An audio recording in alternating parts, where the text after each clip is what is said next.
All right, folks, let's talk about black-owned media. Yesterday on the Today Show, Carlos Watson, who is the founder of Ozzy Media, announced that despite what they announced on Friday, they're not going to be shutting the media company down. He sat down with Craig Melvin on Today's Show and talked about what took place last week with the company, said that he should have done more media interviews and did not like what was being reported about the company, and that he said that they're going to be like Lazarus and come back from the dead. Well, yesterday he taped an interview with The Breakfast Club, which aired today.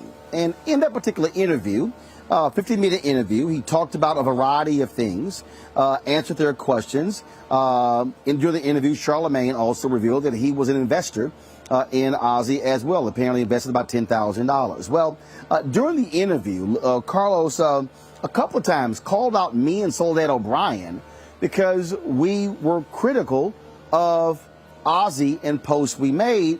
But then at the end of the interview, he brought me up again. Listen to this. Like, look through it. I'd be happy for people to do it. And I'd be happy for people to compare it apples to apples. Are you going to talk to some of these people that's really criticizing you, like the Roland Martins? Would you sit down with Roland? Would love to. Okay. Love to. Roland, we're going to make that happen. And, you know, I was disappointed in Roland, if I'm honest. Okay. I was disappointed in him, but you know what? Maybe I was wrong, and so I'm happy to learn and grow. What disappointed you the most? I thought that I thought it was a little bit of a crabs in the bucket sort of thing. I thought that immediately he saw us in trouble, and he just, more than anyone, he was the one retweeting and posting, and it was almost assassination-like.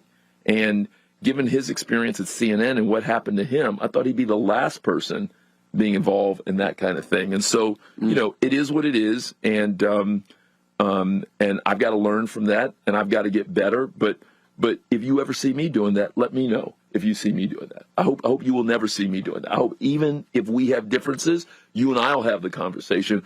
I won't be out there trying to assassinate people in public along with the mob. Mm-hmm. Absolutely. All right. Yeah. Well, it's Carlos Watson. It's the Breakfast Club. Good morning. All right. So let me speak to that. Carlos, it's very clear that you don't follow me. It's abundantly clear that you don't follow me on social media, because if you did, you would realize that I often talk about media stories. I've been in media since I was 14 years old. This was not something that I fell into. I didn't go to school majoring in something else and then fell into media later like you did. I chose this when I was 14 years old. I'll be 53 years old on November 14th. So this has been my life for 39 years.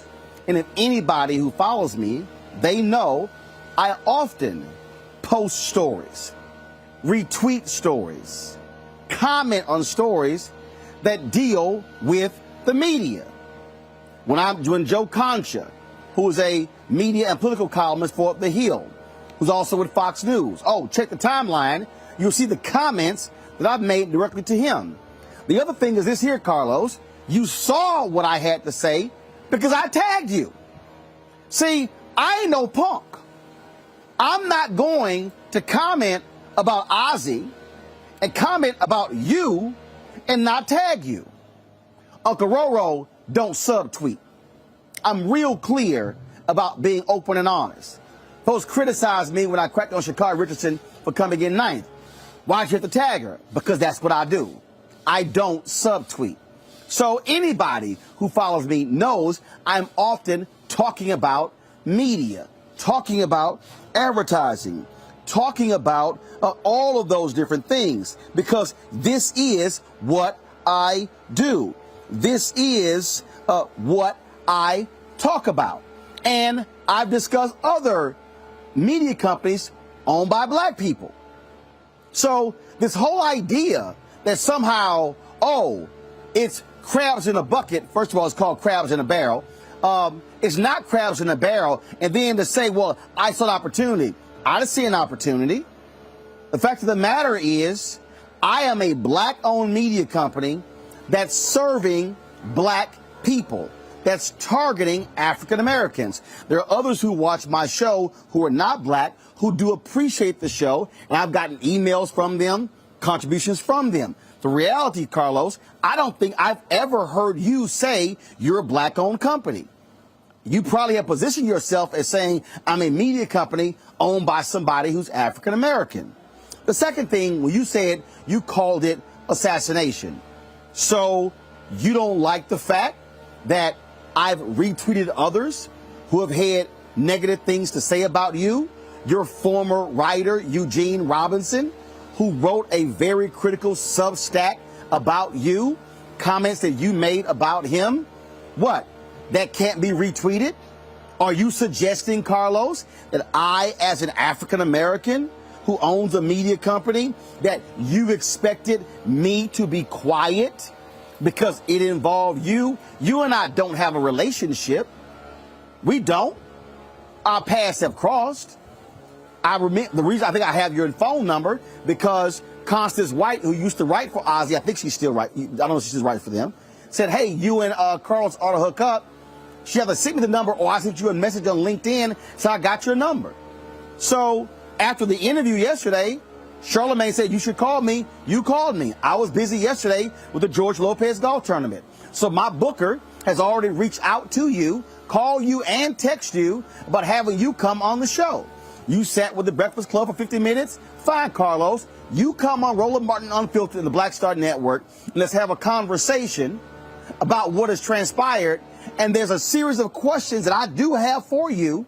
And I've watched the Craig Melvin interview and the interview with the Breakfast Club, and I've got a lot of follow-ups to some stuff that you had to say. But the thing for me, Carlos, that I need you to understand, and anybody who follows me knows this, the model that I have had my entire career has been this. If you do good, I'll talk about you. If you do bad, I'll talk about you. At the end of the day, I'll talk about you. So talking about Ozzy and reading the New York Times story by Ben Smith that I was quoted in, a subsequent story, reading the story from Forbes, reading Eugene Robinson's account, reading the other accounts as well, yes, I've seen those stories. And see, Carlos, you can't have it both ways where everybody is wrong and you're right. I'll give you a perfect example. I could hold it for the interview. I'm going to give you a perfect example. During your interview with the Breakfast Club, you castigated Ben Smith for writing about the mental health issues of your COO, the one who impersonated the YouTube executive. You said that shouldn't have been written about. Here's the problem with that. Later in the interview, see, I want you to understand, Carlos, how I listen to what somebody says. Later in the interview, Charlamagne came back and asked you about it and then said, well, you upset that Ben Smith wrote about it, but you the one who told Ben about the mental issue. And so had you not told Ben about the mental issue, how would Ben have written about the mental issue? Because you told him. See what happens when you listen? And so it's silly. It's nonsensical, Carlos, to act as if, oh, I was disappointed. And then you want to bring up what I went through at CNN. Well, what about it? See, I'll address things head on as well. And so are you suggesting, Carlos, that because I went through some drama at CNN 9 years ago, that somehow I can't speak about or talk about something else? Nah, bruh, that's not how that happens. And so it wasn't character assassination. It wasn't, ooh, I saw an opportunity. Because what you do at Ozzy is totally different than what I do. I own my blackness. I'm upfront about my blackness. I'm very clear about who I serve. I'm very clear about the audience that I am trying to speak to. And so there is no, again, oh my goodness, I am trying to gain some advantage. But I will say this, Carlos, and you and I We'll talk about this when we have the conversation. I will say to you, though, that it is important when we talk about what happened when it came to getting these advertising dollars. And you admitted in your interview with the Breakfast Club how you benefited from the battle. But Byron Allen and Todd Brown and myself and Butch Graves and Don Jackson and Junior Bridgman and Diddy and others have been engaged in because you have been able to sit back quietly and reap the benefits of the work that we put in. And so we'll see what happens right now. We'll see what happens with the future of Ozzy. I've seen a story in the New York Times where one of your investors is suing you right now for $2 million for failing to disclose what happened with Goldman Sachs and YouTube. We see that another story said the advertisers are staying clear of you. You know what? That's all your business. But what I am going to say, Carlos, I am more than willing to talk with you. I am in L.A. through Sunday. I know you were there in Silicon Valley. You were in New York, Today's Show, and doing the Breakfast Club. So I'm doing various one-on-one interviews for a new show on the Black Star Network called Rollin' with Roland. And so I have open slots, Carlos, tomorrow on Wednesday. I've got slots open on Thursday. All day Friday is open. Saturday is open. If you find yourself in L.A., come on by. I'll text you the address, and we can have a conversation right here. If you can't come, we'll have a conversation on the show. See, you said to Charlemagne, well, Charlemagne, if you see me doing something like this here, you will call me first. That means that you want to have an offline conversation. Well, he's one of the investors in your company. You have a relationship. I don't have a relationship with you. So you and I having a conversation offline. Why? You had one with Craig Melvin on the Today Show. You had one with Charlemagne, DJ Envy, and Angela Yee on the Breakfast Club. So we have a conversation. It's going to be a public conversation. And it should be. Because, again, I am a journalist. And what I was raised on, it was about truth, integrity, character, honesty. It was about being upfront and clear, owning mistakes, not accepting BS. But do not mistake, Carlos, that any criticism that I have is personal, it's a vendetta, that it's assassination, or anything along those lines. It's called truth. And truth is what reigns supreme. Truth is what matters. Not fudging, not being astray, not getting too out there, which you admitted in the interview that y'all did with some of your marketing things, how you, and I'll pull the comment up, how you sort of,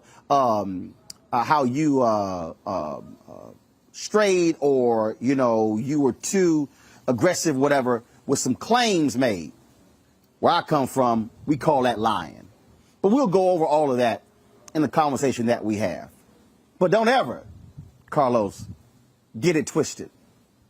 Don't ever assume that anything I do is trying to assassinate somebody. It's called speaking truth. All day, every day, 24/7, 365, 366 in a leap year. Folks, back to our Roland Mark Unfiltered video in just one moment. Oh, that spin class was brutal. Well, you can try using the Buick's massaging seat. Oh, yeah, that's nice. Can I use Apple CarPlay to put some music on? Sure, it's wireless. Pick something we all like. Okay, hold on. What's your Buick's Wi-Fi password? Buick Envision 2021. Oh, you should pick something stronger. That's really predictable. That's a really tight spot. Don't worry, I used to hate parallel parking. Me too. Hey. Really outdid yourself. Yes, we did. The all-new Buick Envision, an SUV built around you. All of Time to be smart. Roland Martin's doing this every day. Thank you, Roland Martin, for always giving voice to the issues. Look for Roland Martin in the whirlwind, to quote Marcus Garvey again. The video looks phenomenal, so I'm really excited to see it on my big screen. Support this man, Black Media. He makes sure that our stories are told. See, this difference between Black Star Network and Black-owned media and something like CNN. I got to defer to the brilliance of Dr. Carr and to the brilliance of the Black Star Network. I am rolling with Roland all the way. Honored to be on a show that you own. A black man owns the show. Folks, Black Star Network is here. I'm real revolutionary right now. Like, wow, Roland was amazing on there. Stay black. I love y'all. I can't commend you enough about this platform that you've created for us to be able to share who we are, what we're doing in the world, and the impact that we're having. Let's be smart. Bring your eyeballs home. You can't be Black-owned media and be scared. You dig?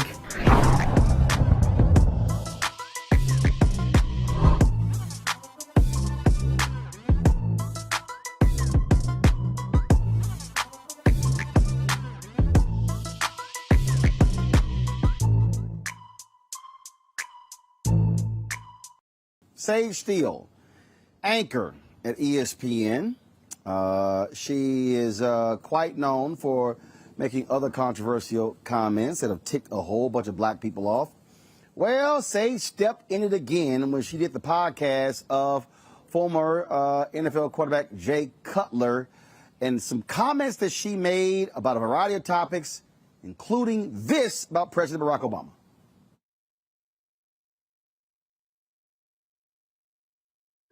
When you fill out your census, I'm like, well, I don't know when the last time I filled out my census was, but if they make you choose a race, she's like, what are you going to put? I go, well, both. She's like, well, you can't. She goes, well, what if Barack Obama chose black and he's biracial? I'm like, well, congratulations to the president.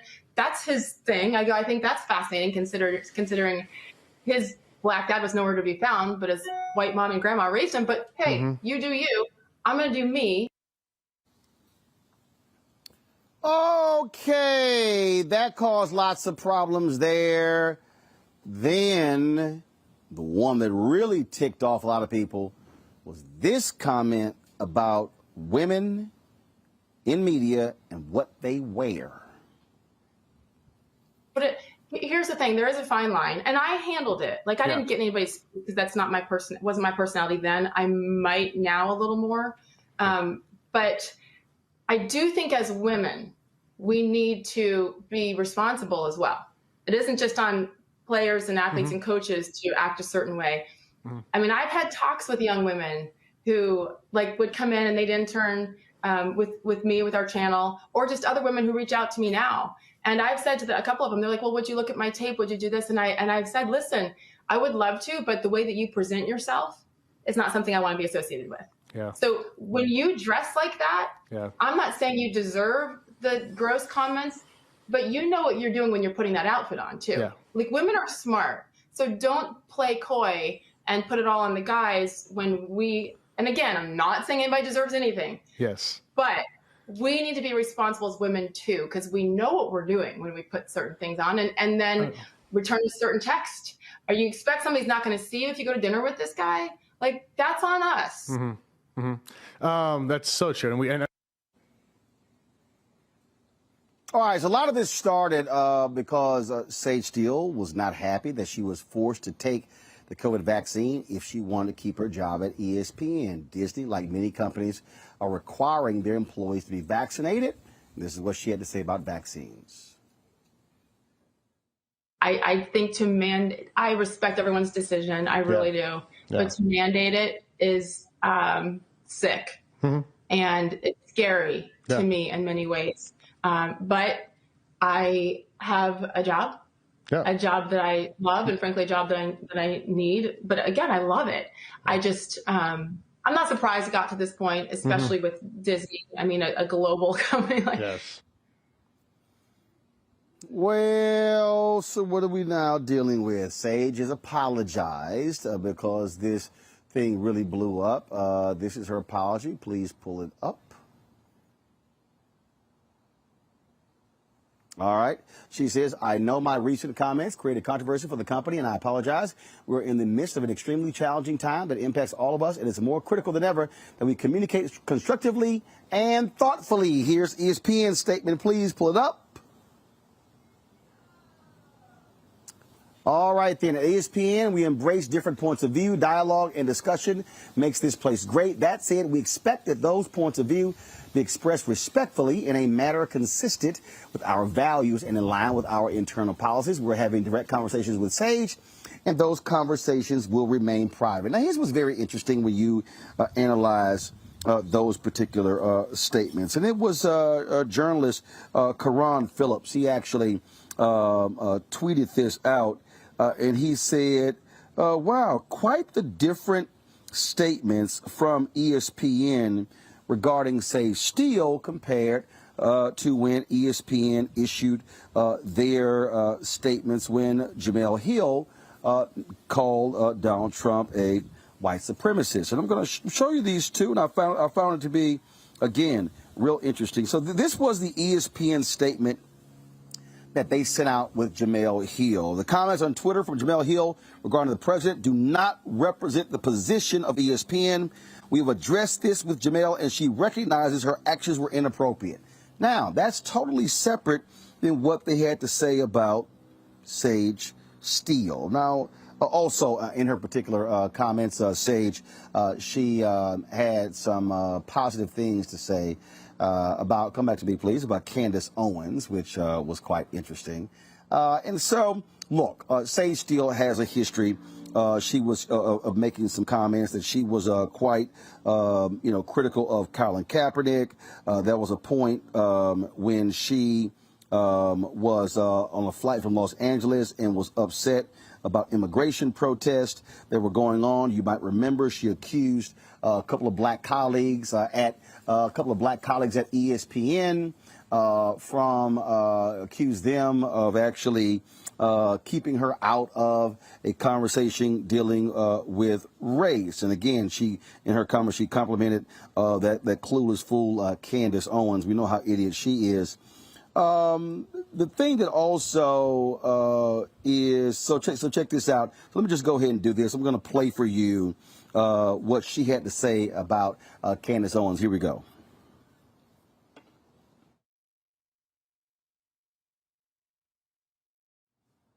It's what? Wait, what? Where did you read that? I forget where I read it, but it made me laugh. Wow. I respect the hell out of Candace Owens. So do I. And yeah. And I'm like, first of all, you guys, the audio wasn't right, so I'm going to play that comment again. So I want you to hear it in full. Okay, so here we go. And I'm like, I get it. Like, yeah, we all have opinions. You're the Candace Owens of ESPN. It's what? Wait, what? Where did you read that? I forget where I read it, but it made me laugh. Wow. I respect the hell out of Candace Owens. So do I. And yeah. And I'm like, I get it. Like, we all have. You're the Candace Owens of ESPN. Allow me to unpack this, okay? First and foremost, Sage Steele has made comments in the past because she's biracial. And what she's done is, her deal is, why do you have to, leave out one parent and identify with another? Okay, I get it. But here's the thing that trips me off. The thing that's crazy here is that how dare you question how President Obama chooses to identify himself? Okay? How?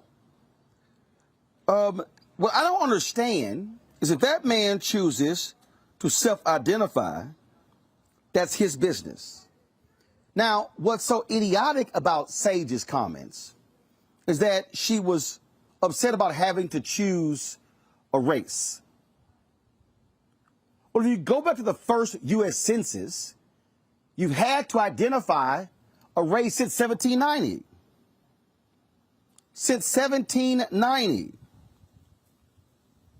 Okay? That to me is crazy. It's crazy. Okay? 1790. 1790, identify with race. But see, what's the problem here is for her to assert that, well, he grew up with a white mother and he didn't know his black dad, but he's identifying as black.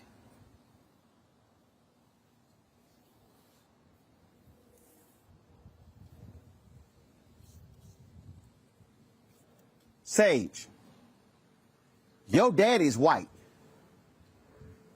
Your mama's black. Sage, let's be real clear. You are not walking out on the street anywhere and somebody goes, hey, there goes a white woman. You know it and I know it. Sage, here's the deal. And this is why I know your comment here is idiotic and makes no sense. When they had the issue on race, the special on race, and Michael Eves and L. Duncan were involved, you got upset because you were not included. Well, Sage, if you consider yourself a white woman, why would you be included? Okay, you're biracial. Got it. But that's just stupid. And you go, oh, I think it's fascinating. Halle Berry. Halle is biracial just like you. Halle Berry calls herself a black woman. There are other biracial people who call themselves the exact same thing. So for you to sit here and make this comment makes no sense whatsoever. And it's idiotic. And then when you're talking about how women are dressing, well, no, I'm not saying that these things should happen, but you got, what the hell? ESPN has removed her from a women's summit that they're doing as well. That's supposed to be happening in a couple of weeks. But it's very telling who you are as an individual. And here's the whole deal. I don't care if you are a black, Sage, a biracial conservative. But if I respect the hell out of Candace Owens, you're admitting you're an idiot. Because anybody who respects Candace Owens, who is absolutely stuck on stupid, who knows what the hell she's talking about, who knows what the hell she's saying, you actually respect that and call yourself a journalist? That's why you're getting questioned. That's why you're getting dragged. And you've earned every single bit of it. Period. And so, Sage, how about actually using some damn common sense with these nutcase takes that you have? And ESPN should have suspended you for a week. Should have. And maybe you're now going to learn. And here's the whole deal, Sage. Go to Fox Sports. Go to Fox News and join your former ESPN colleague, Will Cain. If that's the point of view that you want to offer, go right ahead. But really, stop with the gaslighting of black people because you're uncomfortable that an Obama will call himself black. And also, what the hell does his dad not being there have to do with it? In fact, Kerry Champion, let me pull this tweet up. Former ESPN anchor Kerry Champion weighed in on this, and I'm gonna pull it up to show you. And so, because I just thought that this tweet was really important. So let me see here. Let me see if I can find it here. I just thought it was really, really interesting. What she tweeted, because I mean, it's just dumb. It's just really dumb when you see these comments coming from a black woman. Oh, sorry, a biracial woman. In the case of Sage Steele, and this whole, woe is me and all this. I just, I'm tired of it. And this thing that, you are like somehow, because you are so conservative or whatever you want to call yourself, that's fine. But it's just ridiculous. It's just utterly ridiculous. This is the tweet from Carrie Champion. Sigh, my dad wasn't around when I was younger. I'm still black. That's what Carrie Champion tweeted. And she's right. So this notion that, if your dad wasn't around, that somehow dictates what we should call yourself on the census. Yeah, that's weak. And you know what? I'm bringing the panel here, Teresa. I'm just, it's really utterly ridiculous that Sage still continues to embarrass herself. I met Sage. I know Sage. We're not friends. I know if, seeing her at National Association of Black Journalists Convention and things along those lines. But I just don't, for the life of me, the comment that she made about Obama, and I just find it fascinating. He identifies as black and his dad wasn't even around. What the hell? Yeah, that's the right question to ask, but especially for somebody who's in the journalism industry. I've watched Sage myself, and I've read her tweets. I've listened to her commentary. I've seen her at black conventions, and I've seen her at those black conventions identify as black and not biracial. So I feel like she is personally suffering something that I think and I have a lot of friends who are biracial person goes through, but I think she's just channeling it in a different way. There's certain individuals who I guess, who may be of the right persuasion who accepts her a little bit more. Now, it's okay to be Republican and conservative, but when it comes to, I think probably what took me back was how she embraced new individuals that come to her on the way that they dress. And again, as a black woman myself, 100%, if I didn't have a suit on, or if I didn't have the right dress on, it was at the right length, and I was bringing all this talent, or maybe my suitcase was locked in a storage room and I didn't have the key and I had to get to that meeting, is she saying that she will not even take the time to even talk to me? And again, that could be a missed opportunity. So as I listen to her, I almost feel just saddened. Because again, this is another, black white woman that is suffering something so deep that I feel like there has to be more to it. I mean, I've been one to say I'm not a fan of Candace Owens, but I also understand why people take to her, and part of that is she's spewing off some nonsense, and she's getting paid handsomely. And so those who are willing to sell their soul for 2 minutes of spotlight, and they give you a show and they give you branding, those are the people that, unfortunately we have those who want to be in the mix and just don't know how to get in. So they model it and they feel like this is where they need to go. So fortunately, we just could pray for our sister. And look, apparently her dad is black, mom white. Okay, fine. Either way, it doesn't matter. But it's still nonsensical. And again, if you're biracial, Mustafa, that's fine. If you want to identify as white and black, I got no problem with that. I'm perfectly fine with that. But what's stupid to me, what's absolutely idiotic to me, is this somehow notion that a person doesn't get to decide that they do. And his dad not being anywhere there has nothing to do with any of this. Well, when you have folks like Sage saying the stuff that she does, it's almost like a headline in the National Enquirer. People say these types of things because they want attention. And not only do they want attention, but they also, as Teresa said, are trying to set themselves up for their next gig.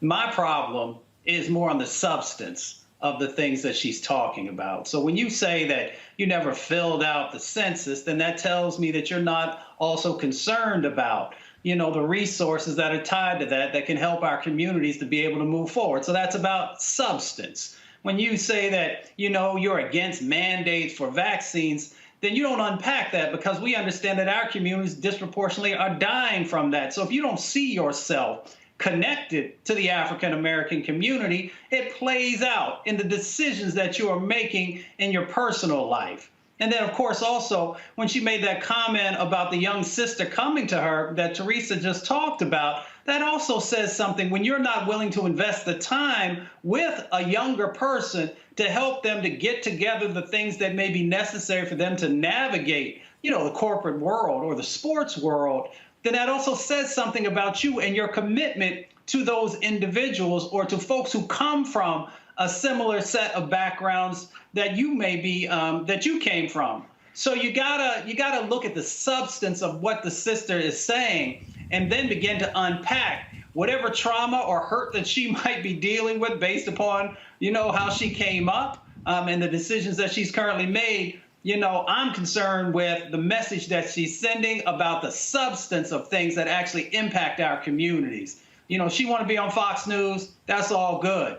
But don't put our people continually in the crosshairs by the decisions that you're making when you know what the facts are. She's a bright young lady.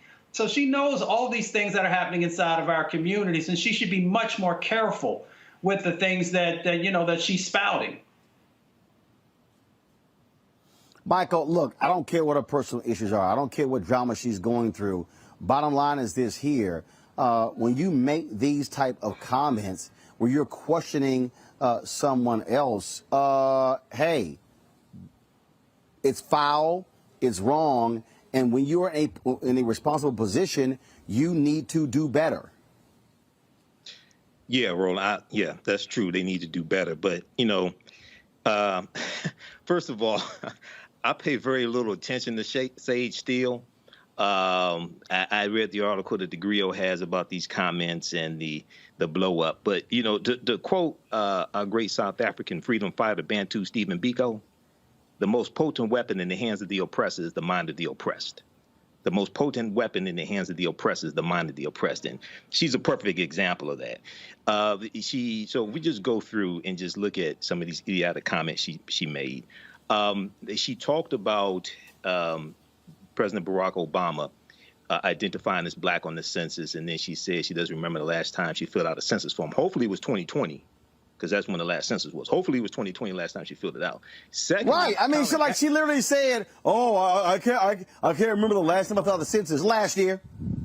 It was last year. Exactly, last year. It's every 10 years. It was last year. Right. But Colin Kaepernick was raised by two white adoptive parents. Okay, he identifies as black. Okay, basically. Okay, so No. Hold on. He was He was raised by two adoptive white parents. White parents, yes. Colin's saying I'm black. Yes, exactly. And then, she talked about Candace Owens. Well, Cutler brought up Candace Owens, and she took it as a compliment to Candace Owens of ESPN, what have you. Well, Candace Owens is an idiot who is ignorant of history. So, Sage Steele may take that as a compliment. The other thing is, when we go to Disney and a vaccine mandate, Sage Steele has tested positive for COVID-19, according to the Wrap and thegriot.com. She's tested positive for COVID-19 previously. So for her to have a problem with the vaccine mandate at Disney, and they're trying to, usually these companies have vaccine mandates because they want to keep people safe and they're trying to save lives. Okay, but usually a lot of these corporations, I don't know if this applies to Disney, but a lot of the corporations is either get vaccinated by a certain date or get tested once a week. How is it at Disney, Roland? Do you know? Do they have the option to get tested once a week or twice a week? Hell no. You got to be vaccinated. And I'm with Disney 100%. And guess what? Sage wanted to keep that high-paying ass job, and that's why she got that damn shot. And let's just be real honest here. The reason we have been able to see the increase in vaccinations is because companies have mandated it. And that's the whole point. And this is real simple. If you want to have your freedom and you want to do whatever you want to, there's no problem. But it doesn't mean you're going to be able to keep the jobs that you have. That's what this thing is all about. Okay. And the reason why I asked that is because the mandate from Joe Biden using the Labor Department, for companies that have employees of 100 or more. That is a either a vaccine mandate or get tested once a week. That's why I asked. No. That's first of all. But again, a company can make their own ruls. They don't have to follow that particular plan there. And so, just like all the major airlines have now announced that United Airlines, 97% of all of their employees have now had the vaccine because it was mandated. Now JetBlue, Southwest Airlines, and the others are following suit as well. And so that's what we're seeing. But look, I'm glad to see ESPN suspended her because it was idiotic and it should teach her a lesson. But it just made no sense whatsoever. The Obama comment and the comments about women and what they dress. Folks, back to our Roland Martin Unfiltered video in just one moment. Betty is saving big holiday shopping at Amazon. So now she's free to become Bear Hug Betty. Settle in, kids. You'll be there a while. Ooh, where you going? Time to be smart. Roland Martin's doing this every day. Oh, no punching! Thank you, Roland Martin, for always giving voice to the issues. Look for Roland Martin in the whirlwind, to quote Marcus Garvey again. The video looks phenomenal, so I'm really excited to see it on my big screen. Support this man, Black Media. He makes sure that our stories are told. See, there's a difference between Black Star Network and Black-owned media and something like CNN. I got to defer to the brilliance of Dr. Carr and to the brilliance of the Black Star Network. I am rolling with Roland all the way. Honored to be on a show that you own. A black man owns the show. Folks, Black Star Network is here. I'm real revolutionary right now. Like, wow, Roland was amazing on there. Stay black. I love y'all. I can't commend you enough about this platform that you've created for us to be able to share who we are, what we're doing in the world, and the impact that we're having. Let's be smart. Bring your eyeballs home. You can't be Black-owned media and be scared. You dig?